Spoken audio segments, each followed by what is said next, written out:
Tired of the everyday grind? Ever dream of a life of romantic adventure? Want to get away from it all? We offer you Escape. Escape, designed to free you from the four walls of today for a half hour of high adventure.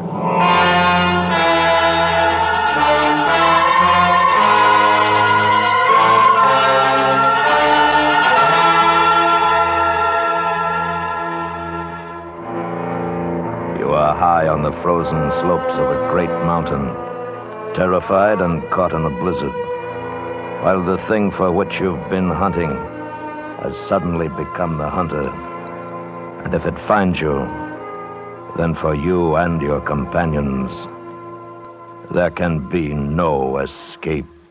So listen now as Escape brings you Anthony Ellis's exciting story, The Abominable Snowman.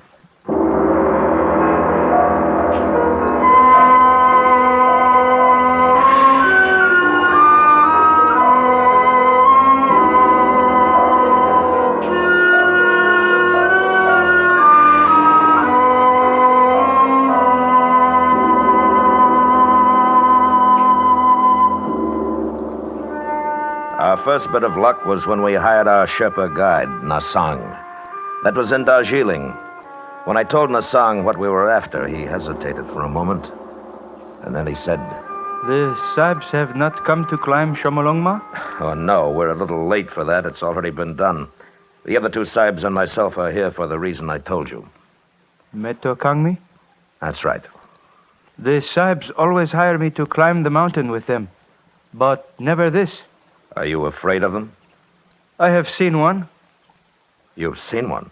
Yes, many of us have seen them. Wait a minute. Alan, Yeah. What's up? I'm interviewing a Sherpa in here. He says he's seen one of the things. Hey, Where's Frank? went out to get some tobacco. Oh, all right, come on in. I think this is our man. All right. Nasang, this is Mr. Ferris. Sahib, Hello, Nasang. Nasang was telling me about what he'd seen. Go ahead, Nasang. it has a face that is evil. And when it saw me, it uttered a strange cry and bounded away, sometimes leaping, sometimes running with great strides. It was dusk, and after a moment I lost sight of it in the snow Where were you? with the French expedition. It was at 19,000 feet on Shomolungma. How far were you from it? 30 feet, perhaps 35. You're sure it wasn't an ape? I am sure. There is no ape in the Himalaya to make such a track. What about bears? This too I have been asked. But does a bear walk always upon its hind legs? Well, that's enough for me. Alan? Yeah, he'll do. Yeah. But if you want the job, Nasang, you're hired. You are going to try to capture a Yeti? Yes. It will be a difficult thing, but I will serve with you.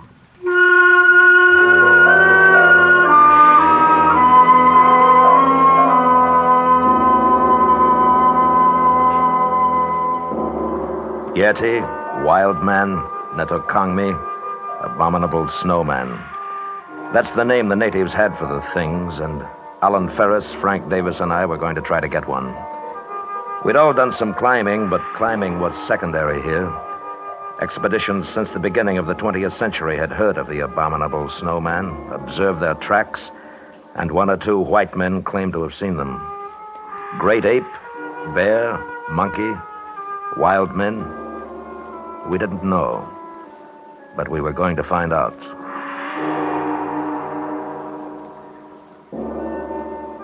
Four weeks later, we were in the Rongbuk Valley for our interview at the monastery with the Lama. The journey from our base had been uneventful, the weather was good, and our spirits were high. From the Lama's window, we could see the great peak of Everest in the distance. Why, gentlemen, do you desire to capture Netokangmi? Because, sir, we believe it will be an invaluable aid in our prehistoric research. That is, if these things are in any way human. And for this reason, then, you have formed the expedition? Yes. You are all familiar with climbing? Yes, we are. You would need to be. The Yeti move at high places, dangerous places, so my people tell me. Also, the monsoons are arriving in a short time. I understand that. Then do we have your permission to investigate in the valley and beyond? You have my permission. Oh, thank you. Appreciate it. There is one point, however. I must request that no wild animal or being in this valley be shot. Our religion does not allow it. We'll respect your wishes, sir. Now, may I ask you one more thing? Of course, my son. Do you believe in the existence of Metokangmi? I myself have never seen them, but I know that they live here, above the valley, on the goddess mother of the world. It is also true that at least 5, and possibly more, inhabit the upper Rongbuk and its glaciers. Thank you. Do you have porters? Our guide Nasang is hiring them now. Yeah. I trust that he meets with good fortune.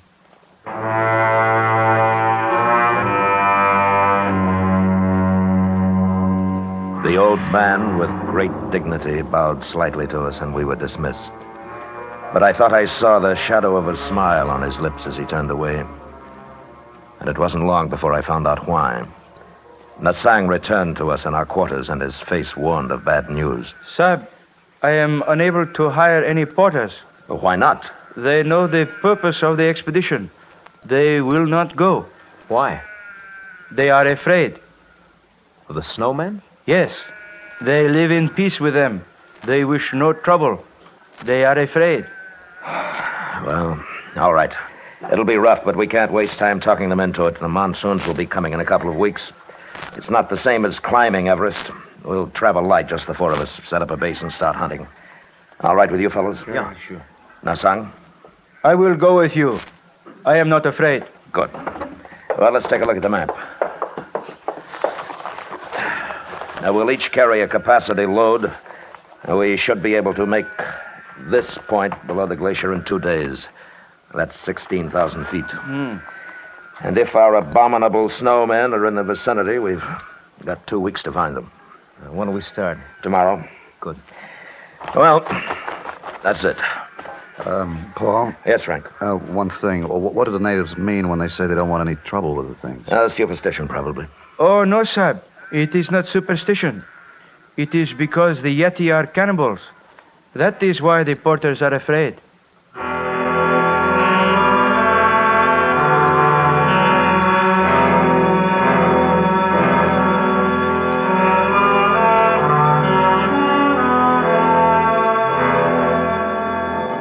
The weather turned ugly the day we left the village. A cold Tibetan wind blew down from the west, and with our heavy packs, it took us much longer than we'd thought to arrive at the point just below the Rongbuk Glacier. We set up our camp and made ourselves as comfortable as we could. The next morning wasn't so bad. There was a heavy overcast, a promise of snow, and the peak of Everest looming over us was shrouded in clouds. The 4 of us sat in the tent looking at our charts and drinking hot tea. I figured it'd be easiest if we started at the East Glacier. It's only about 3 miles from here, and with the weather as stinking as it is, we won't run too much of a risk. What do you think, Paul? Well, that sounds all right. What do you say we split up? You and Nasang, Alan and me. We'll work up on either side of the ridge, here. And if we spot any tracks, fire 2 shots. Yeah, good enough. Now, the big thing, though, no matter what, don't shoot at the thing if you do see it. Okay? Okay. All right. If we lose touch with each other, we'll meet back here at 5. All right, let's get going.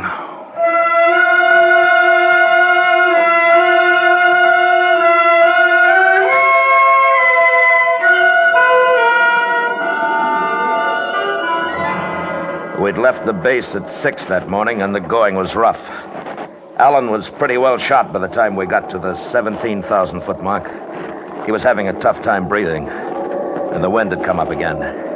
And with it, a fine, powdery snow that blinded and choked us.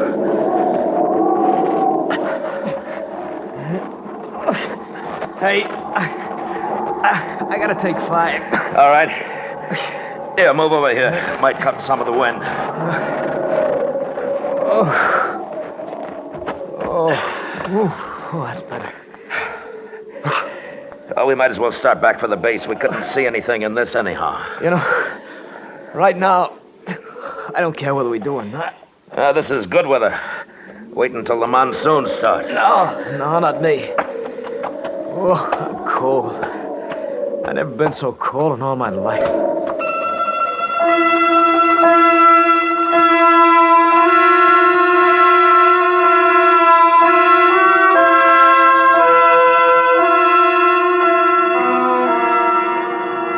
We stayed in the half shelter of an overhang for 10 minutes, and the wind was quieter and the snow had let up. I noticed that the tracks we'd made coming into the shelter were gone now, but we didn't have any worry finding our way back. I figured that Frank and Nassang had met pretty much the same thing on their side of the ridge, and we'd meet them at the base. So Alan and I picked ourselves up and started off. Boy, I thought I was in pretty good shape, but up here, boy, I'm nothing. Paul, I'm tired again. We'll just take it easy going down. You haven't got frostbite, have you? No, not yet, but What? the left there. Yeah, They're not our tracks, are they? not unless you took your boots off on the way up. Must have just passed by. It must have seen us. Yeah. Come on.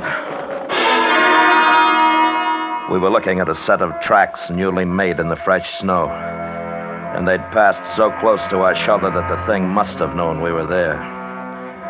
They weren't the tracks of a bear or an ape, but more like a splay-footed naked foot. The tracks of the abominable Snowman.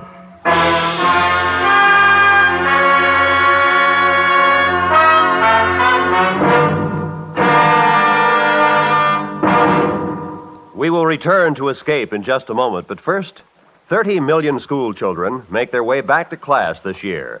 There are just 10 million too many for existing school facilities. Contact Better Schools, 2 West 45th Street, New York 19, for information on ending this menace to America's educational standards.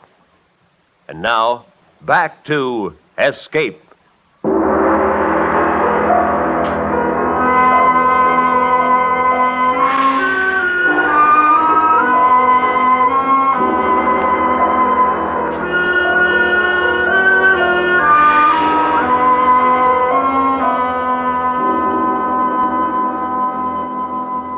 We began to follow the tracks, and for a while, perhaps 150 yards, it was easy. And then the thing made a leftward traverse down a deep slope. We could see the prints clearly, angling with a sidestep, as sure-footed as a mountain goat, except that it was walking on 2 legs. This way, Paul. Take it easy, Alan. It's getting steeper. Boy, that thing sure can climb. Hold up. Alan. I think Hold it! And he dropped out of sight over the lip of the crevasse. We weren't roped together. I got as close as I dared to the edge. The loose snow crumbled away from my outstretched body, and I looked down into the blue-black darkness below, falling away into nothingness. He was gone, finished. All I could think of was the noise he'd made when he went over. Surprised, angry, then silence. The crevasse might have been 500 feet, or 5,000. Snow started to fall again. Big flakes this time and wet. I stood up, and across the gap 20 feet away, I saw the tracks of the thing, continuing on and away until they became lost in the blank whiteness of the glacier. It had jumped and landed still upright on the opposite side. I went back to the base, and an hour later, Frank and Nassang returned. I told them, and we were quiet for a long time. Then, Paul, are we going out again tomorrow? why not? I just wanted to. We should go back. It is an omen. I tell you, he was going too fast. He didn't have a chance to see the crevasse. That's not an omen, it's bad sense. Metokangmi cannot be caught. We'll catch him. But there are only 3 of us. If we had a few more men... I tell you, the thing was so close that if we'd looked up at the right time, we'd have seen it. You think I'm going to give up now? Next time we'll get it. There was no chance to get Alan out, huh? No. You think if we went back... Listen, you think I don't want to? He's gone. I tried, but he's gone. Okay. Okay. Wish that wind had let up. Maybe by morning. We'll try again tomorrow.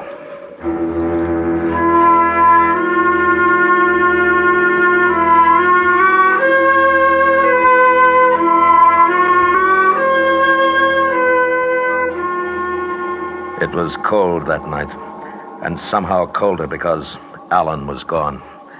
I heard Frank tossing around, and I knew he was thinking about a body broken and lonely, lost somewhere in a deep and dark place.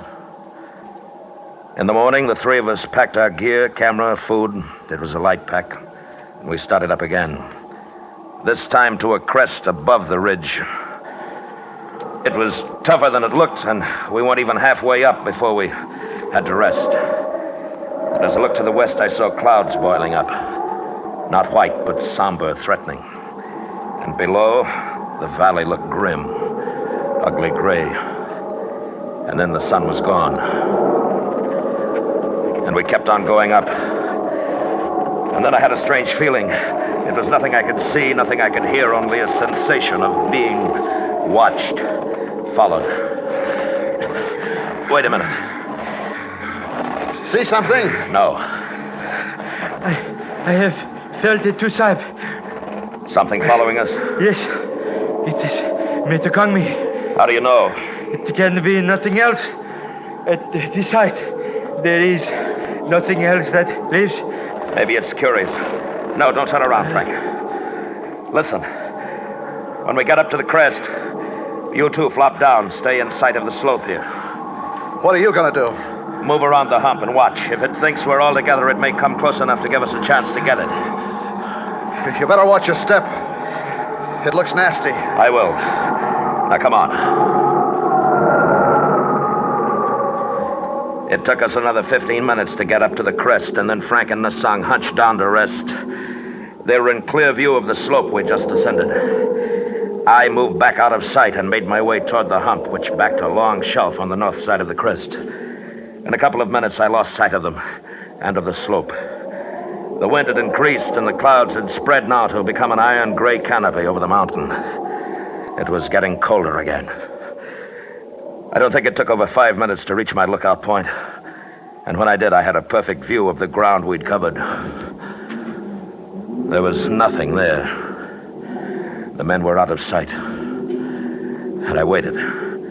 A minute, 2.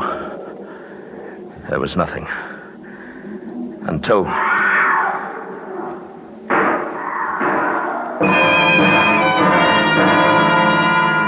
It came, carried on the wind, a cry and then shots. I scrambled back to where I'd left them. And when I got there, Frank was lying on his back. And I couldn't look at what was left of his face. There were terrible deep rents in his clothing, and he was dead. Nasang lay huddled a few feet beyond, a gun in his hand. Sahib. What is it? What? Metokangmi. It came from behind us.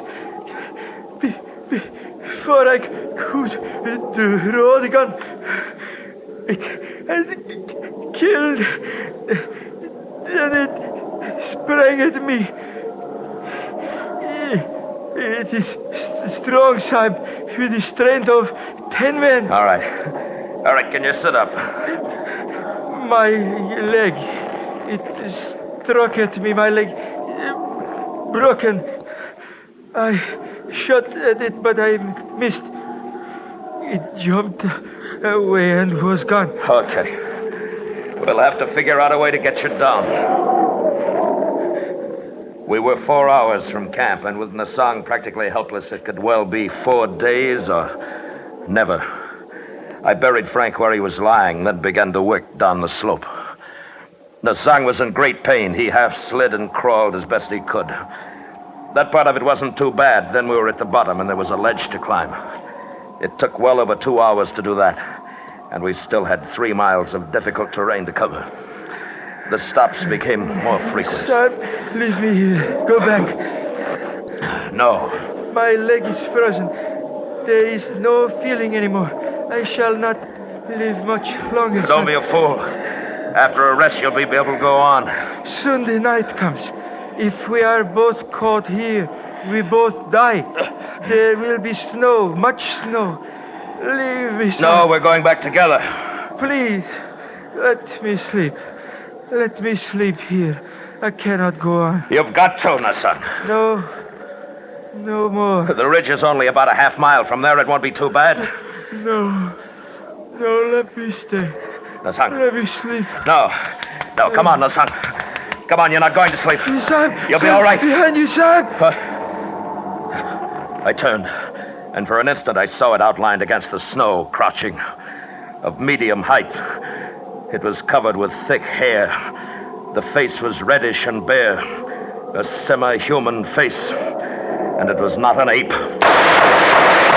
The thing made a tremendous leap and was gone, but I'd hit it. I knew I hit it. The Kangmi, that was he. Did you kill it? No, I don't think so. Then it will be back. It has tasted blood. You must leave me. No, get up. Get up, come on. Let's go.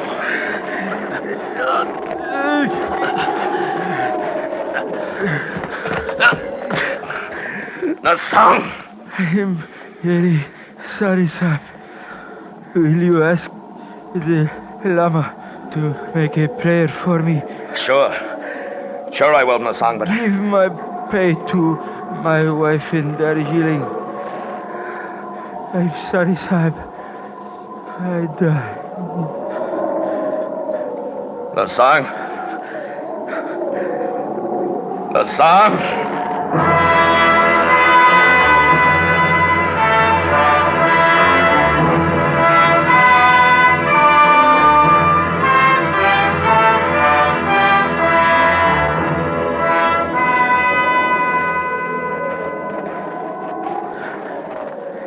And the darkness came, and with it shadows and the snow.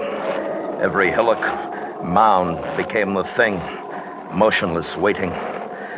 In my mind, I kept seeing it, its long arms, powerful, and the dreadful claws it must have possessed. I carried my gun in my gloved hand, but I knew that I couldn't fire it unless I was barehanded. And that meant my hand would freeze to the gun. And then suddenly I felt myself slipping.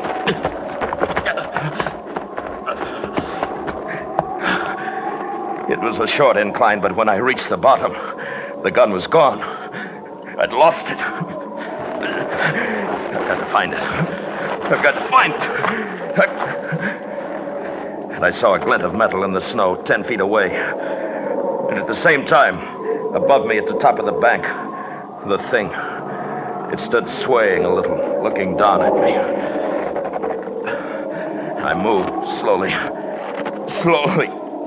inched my way toward the gun. And as I drew closer, I kept my eyes looking up. But it didn't move, only stared down at me. And I thought I saw its little eyes glittering. And I thought, if the gun's frozen now, if it's frozen, doesn't fire. And I was nearer to it, near enough to take off my glove. But that moment in which I'd have to bend to pick it up, that's when it would leap down at me, tear my throat out, tear, and I had the gun and I pulled the trigger.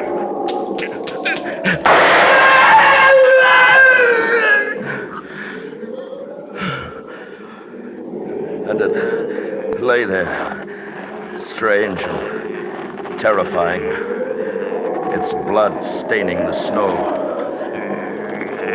And it looked at me.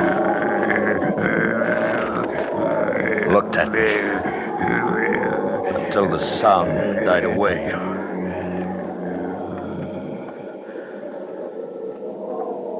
It was dead, but the eyes kept on staring. It must have been the shots that loosened the snow and ice on the ridge above. I heard the sound, and I ran. Run!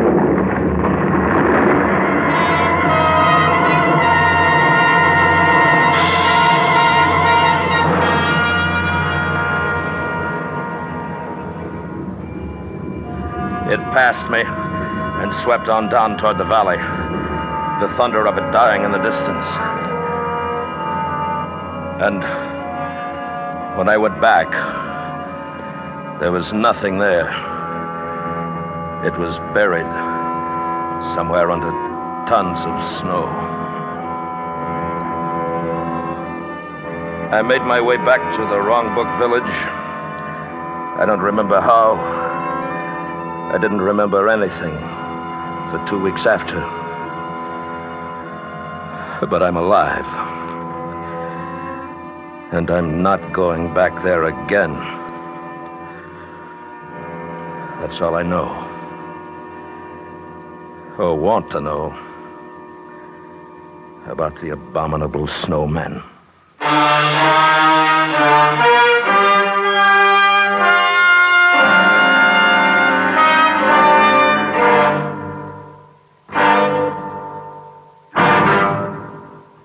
Escape has brought you The Abominable Snowman, written and directed by Anthony Ellis, starring William Conrad as Lane. Featured in the cast were Anthony Barrett, Hy Averback, Jack Crucian, and Edgar Barrier. The special music for Escape was composed and conducted by Leith Stevens. Next week. You are a passenger aboard a submarine making its last peaceful voyage across the sea. While unknown to you, the captain has a plan, which, if it succeeds, will mean for you and the entire crew a fate from which there can be no escape. So listen next week, when Escape will bring you Marion Mosner and Francis Rosenwald's exciting story, The Log.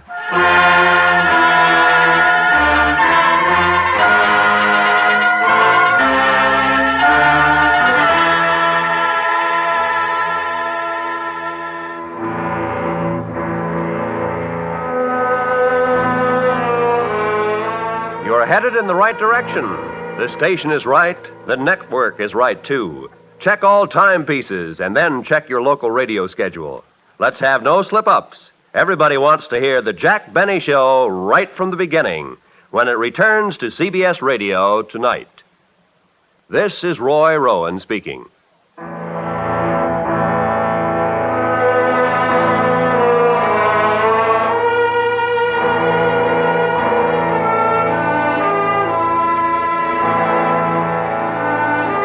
This is the CBS Radio Network.